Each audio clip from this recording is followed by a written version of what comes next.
بسم الله الرحمن الرحيم.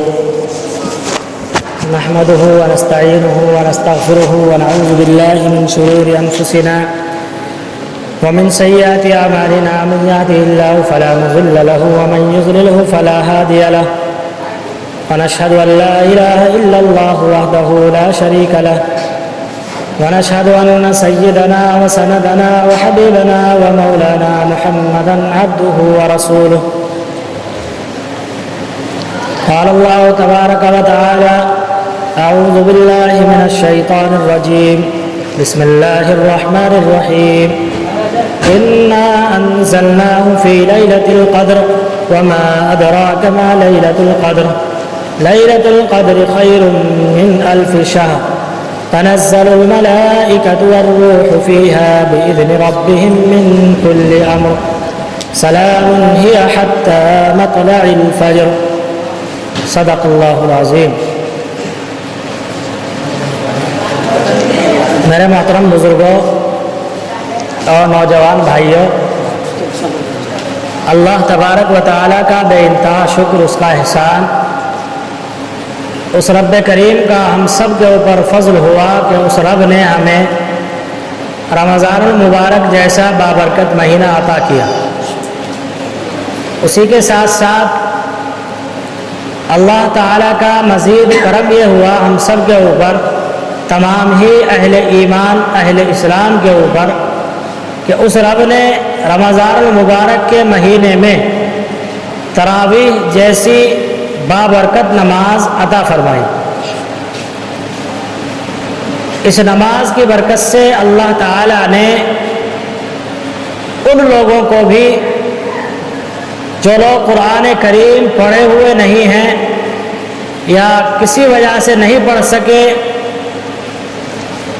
ان تراویح کی برکت سے اللہ تعالیٰ نے ان کو بھی قرآن کریم کی سماعت کا موقع عنایت فرمایا. اور قرآن کریم پڑھنے والے کو جتنا ثواب ملتا ہے، اللہ تبارک و تعالیٰ سننے والوں کو بھی اتنا ہی ثواب عطا فرماتے.